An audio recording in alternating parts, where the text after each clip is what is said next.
ఇజ్రాయలీస్కి మనం సపోర్ట్ చేస్తున్నాము అన్నంత మాత్రాన పిఎల్ఏ అంటే అదే పీపుల్స్ లిబరేషన్ ఆర్మీ ఉంది కదా, పాలస్తీనా అంటాం, వాళ్ళకి మనం వ్యతిరేకం కాదు. ఇజ్రాయెల్కి సపోర్ట్ చేశాము అంటే పాలస్తీనాకి వ్యతిరేకం అని కాదు అర్థం. ఇది గుర్తుపెట్టుకోవాలి ప్రజలు. అది మనం ఇజ్రాయెల్ ఫామ్ చేయడానికి దానికి మనం హెల్ప్ చేశాం కాబట్టి వాడు రాజ్యాంగంలో రాసుకున్నారు, థ్యాంక్స్ చెప్పారు, మనం వాళ్ళకి సహాయం చేస్తాము. పాకిస్తాన్తో మనకు 1-2 సార్లు యుద్ధం వచ్చినప్పుడు కూడా వాళ్ళు మనకు సాఫ్ట్వేర్లు గిఫ్ట్వేర్లు టెక్నాలజీ చాలా ఇచ్చారు. వాళ్లే మనకి యాక్చువల్గా చెప్పింది, కార్గిల్ యుద్ధం వచ్చినప్పుడు వాళ్ళు ఈ విధంగా మోహరిస్తున్నారు, మీరు జాగ్రత్త పడండి అని ఇజ్రాయెల్ చెప్పింది మనకి. వాళ్ళకి మసూద్ అని ఒక ఇంటెలిజెన్స్ ఏజెన్సీ ఉంది, మోస్ట్ పవర్ఫుల్ ఇంటెలిజెన్స్ ఏజెన్సీ, వాళ్ళు చెప్పారు. మరి వాళ్ళని ఎదిరించడం అంటే ఎట్లా సంగతి సమాచారం అనేసి మేము ఎప్పటికప్పుడు మీకు ఇన్ఫర్మేషన్ ఇస్తూ ఉంటాం, మీరు దాని ప్రకారం పోండి అన్నారు. ఈ హవల్జర్ గన్స్ ఉన్నాయి చూసావా, అదే రాజీవ్ గాంధీ గారి కేసు. అవును, 65 కోట్ల కుంభకోణం 25 సంవత్సరాలు పట్టింది. చివరికి అందులో తేలింది లేదు, సచ్చింది లేదు ఏమి. హవల్జర్ గన్స్ అంటారు వాటిని, హవల్జర్ 77 HP గన్స్ అంటారు. ఆ గన్స్ మూలకంగానే నిజంగా మనం బతికిపోయాం అప్పుడు. వాళ్ళేమో పైన ఎక్కడో కొండ మీద ఉన్నారు, బాంబులు వేస్తున్నారు, తుపాకులు పెట్టి కాలుస్తున్నారు, మన వాళ్ళేమో కింద ఉన్నారు, మనం ఏం పెట్టి కొడతాం వాళ్ళని. అప్పుడు మనకి ఇజ్రాయలీస్ హెల్ప్ చేశారు. ఈ పెగాసిస్ సాఫ్ట్వేర్ కూడా వాళ్ళదే. మళ్ళీ ఆ పెగాసిస్ సాఫ్ట్వేర్ పెద్ద గోల. ఆ పెగాసిస్ సాఫ్ట్వేర్ అమ్మడానికి అని చెప్పి మమతా బెనర్జీ దగ్గరికి వెళ్తే నేను కొనాలి పోరా బాబు అన్నది. ఆంధ్రప్రదేశ్లో వాళ్ళు ఏదో కొందామని చెప్పి చూస్తున్నారు, వెళ్ళి ఏబీ వెంకటేశ్వరరావు చంద్రబాబు నాయుడు అడగండి అని చెప్పి ఆమె చెప్పి, ఆమె చెప్పడం కాదు, అసెంబ్లీలో చెప్పింది ఆమె ఏకంగా. వీళ్ళు పెగాసిస్ సాఫ్ట్వేర్ కొన్నారు, ఏబీ వెంకటేశ్వరరావు వీళ్ళు ఉన్నాడు, పెగాసిస్ సాఫ్ట్వేర్ కొన్నారు. అది కొనడం కూడా ఏంది, ఏబీ వెంకటేశ్వరరావు కొడుకు తరఫున కొన్నారు. ఆ ఇన్స్ట్రుమెంట్స్ సాఫ్ట్వేర్ సంగతి సమాచారం అదే కేసు. ఇప్పుడు ఆ పెగాసిస్ సాఫ్ట్వేర్ ఏం చేస్తుందంటే, నీకేదో ఒక మెసేజ్ వస్తుంది, నువ్వు ఆ మెసేజ్ని కనుక ఆన్ చేసావు అనుకో, నీ డేటా అంతా వాడికి వెళ్ళిపోద్ది. అది ఎట్టబోతుంది అంటే, నువ్వు వాట్సాప్ పంపించినా వాడికి వెళ్ళిపోద్ది, నువ్వు ఫోన్లో మాట్లాడినా కానీ వాడికి వెళ్ళిపోద్ది, నీ బ్యాంకుకు సంబంధించిన ట్రాన్సాక్షన్స్ కూడా వాడికి వెళ్ళిపోతాయి. అది పెగాసిస్ సాఫ్ట్వేర్ అంటే. చాలా మోస్ట్ డేంజరస్ సాఫ్ట్వేర్ అది. ఆ పెగాసిస్ సాఫ్ట్వేర్ అనేటువంటిది వాళ్ళు ప్రభుత్వాలకు మాత్రమే అమ్ముతారు, వేరే వాళ్ళకి అమ్మరు. కేంద్ర ప్రభుత్వాలకు కానీ రాష్ట్ర ప్రభుత్వాలకు కానీ అమ్ముతారు. రాష్ట్ర ప్రభుత్వం కనుక కొనుక్కోవాలంటే కేంద్ర ప్రభుత్వం పర్మిషన్ తీసుకోవాలి, కేంద్ర ప్రభుత్వం కనుక కొనాలంటే కేబినెట్ లో డెసిషన్ తీసుకుంటే కనుక కొనడానికి వీల్లేదు. వాళ్ళు ప్రపంచవ్యాప్తంగా అమ్ముతుంటారు, వాళ్ళ సాఫ్ట్వేర్ అది వాళ్ళు అమ్ముతారు. అది పెగాసిస్ సాఫ్ట్వేర్ కి సంబంధించినటువంటిది. దాన్నే సుబ్రహ్మణ్య స్వామి గారు క్వశ్చన్ చేస్తారు, అలాంటి సాఫ్ట్వేర్లు కొనడం ఏంటి, దాన్ని ఉపయోగించి హ్యాకింగ్ చేయడం ఏంటి, టెలిఫోన్ ట్యాంపర్ చేయడం ఏంటి, ఇది ప్రజాస్వామ్యానికి విరుద్ధం కదా, fundamental principal of right to expression కి తూట్లు పొడిచినట్టు కదా అన్నది ఆయన వాదన. అది ఇజ్రాయెల్కి సంబంధించింది. ఇజ్రాయెల్కి మనకి హెల్ప్ చేసినట్టు హెల్ప్, మనం వాళ్ళకి చేసినట్టు హెల్ప్, వాడు రాజ్యాంగంలో రాసుకున్నది థ్యాంక్స్ చెప్పింది పెగాసిస్ సాఫ్ట్వేర్.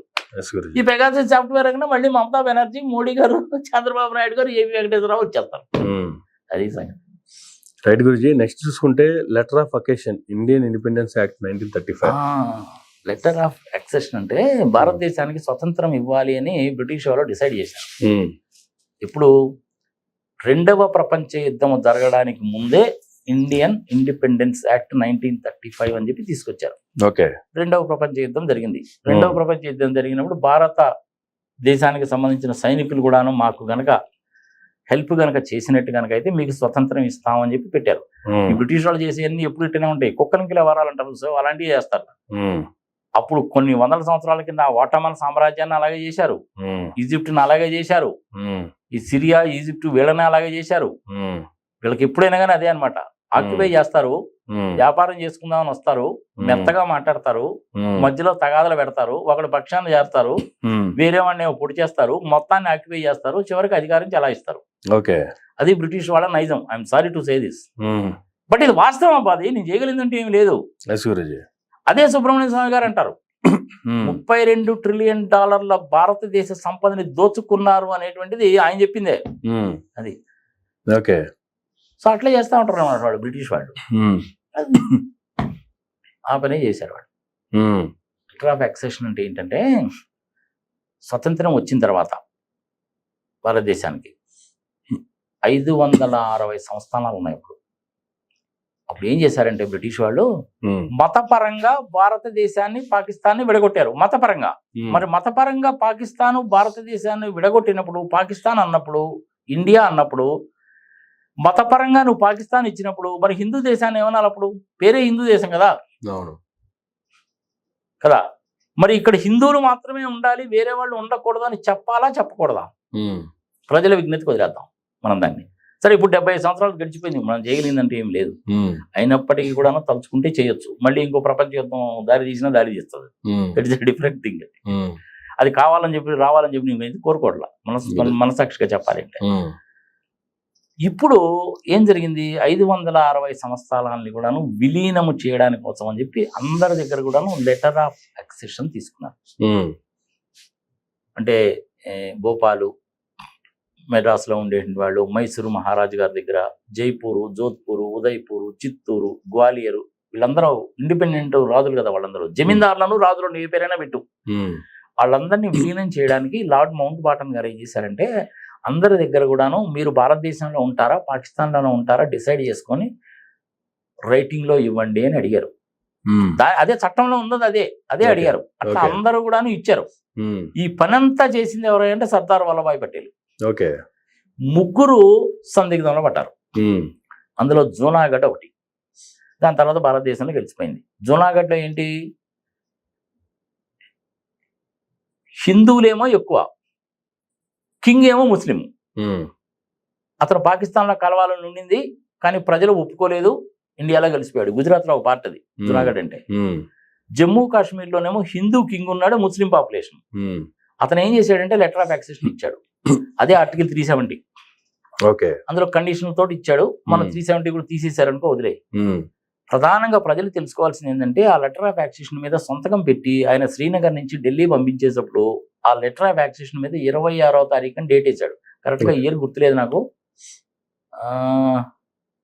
26th అక్టోబర్ అనుకుంటాను. అది 26th అక్టోబర్ 1948 అనుకుంటాను. డేట్ వేసి ఇచ్చాడు. అది ఢిల్లీ వచ్చేసరికి 27th అయింది కాబట్టి లార్డ్ మౌంట్ బాటన్ గారు 26 కొట్టేసి 27 వేశారు. నేను పార్లమెంట్కి అనెక్షన్ ఉంటుంది లైబ్రరీ, ఆ లైబ్రరీలోకి వెళ్ళి దాన్ని తెచ్చుకున్నాను, కాపీ ఉంది నా దగ్గర ఇప్పుడు. అప్పుడు ఆర్టికల్ 370 వచ్చింది. హైదరాబాద్ నిజాం ఏం చేశాడంటే వెర్రిమరి వేషాలు వేసాడు చాలా. అప్పుడు సర్దార్ వల్లభాయ్ పటేల్ గారు మిలిటరీని దింపి, దేశం మధ్యలో ఉండేటువంటి నువ్వేంద్ర పోయి పాకిస్తాన్లో కలుస్తానంటే సత్య పని అవుతుంది, ఇక్కడ ప్రజలేమో హిందువులు ఎక్కువ ఉన్నారు, వంశపారంపర్యంగా నువ్వు వచ్చావు, కొన్ని నువ్వైనా కానీ మొట్టమొదటి వచ్చావంటే కాదు, అక్కడ ఢిల్లీలో ఉన్న సుల్తాను నిన్ను ఈ ప్రాంతాన్ని చూసుకోరా బాబు అని అపాయింట్ చేశాడు, కలెక్టర్ని అపాయింట్ చేశాడు. ఆడేం చేశాడు, వాడు ఢిల్లీ నుంచి వచ్చేనా సత్యనా సంగతి వీడియో ఆక్యుపై చేశాడు దాన్ని. అదే నిజాం ఫ్యామిలీ. వీడు కొన్నాళ్ళు సాగించాడు. 1750 సంవత్సరం నుంచో 1760 సంవత్సరం నుంచో 1948 వరకు సాధించారు. వాళ్ళ సామ్రాజ్యం కొంతకాలం నడిచింది. దాని తర్వాత ఏం చేశారు, ఇతను ఇంగ్లాండ్ పోతానన్నాడు. వాళ్ళు బ్రిటిష్ వాళ్ళు అంతా తెలియగలవాడు కదా, అందులో తెలివేంటి, దిక్కుమాలని తెలియదాట్లు ఎక్కువ వాడికి. వీడు ఇక్కడికి వస్తే ఏం చేస్తాడు, ఎందుకు వచ్చిన బాధరా బాబు, నువ్వు ఆస్ట్రేలియా పోరా అన్నారండి. ఆస్ట్రేలియా అనేది వాళ్ళ కాలనీయగా, ఆస్ట్రేలియా పోమన్నారు. ఎక్కడైతే నేను పోయింది ఇంగ్లీష్ మాట్లాడతారని వీడు పోయాడు. సో దాంతో మనకు ఆ దరిద్రం వదిలిపోయింది. అట్లా హైదరాబాద్ సంస్థానం కూడాను కలిసిపోయింది. హైదరాబాద్ సంస్థానం ఎక్కడి వరకు ఉండేది అనుకున్నావు, ఔరంగాబాద్ వరకు ఉండేది. అటు పక్కేమో గుంతకల్లు, బీదరు, బళ్ళారి వరకు ఉండేది.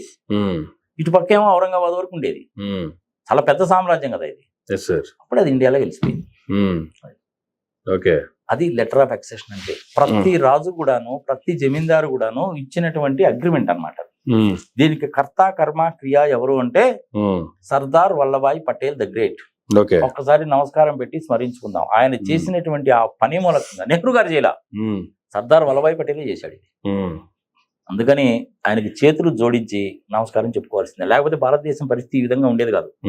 ఇక్కడ కూడాను మళ్ళీ ఒక చిన్న లిటిగేషన్ పెట్టారు బ్రిటిష్ వాళ్ళు, తెలిసిన ఆ తమిళియన్స్ ఉన్నారుగా, వాళ్ళు ఏం చేశారంటే, మీకు ఇంగ్లీష్ బాగొచ్చు కదా, పోర్ట్ ఉంది కదా, అన్నీ ఉన్నాయి కదా, మీ మెడ్రాస్ నుంచి అన్ని ప్రాంతాలకి రైలు వీళ్ళు వేసాం కదా మేము, మీరేం చేస్తారంటే మేము భారతదేశంలో కలం అని చెప్పండి, ఇండిపెండెంట్ గా ఉంటామని చెప్పండి, మీరు నేను కలిసి వ్యాపారం చేసుకుందామన్నారు.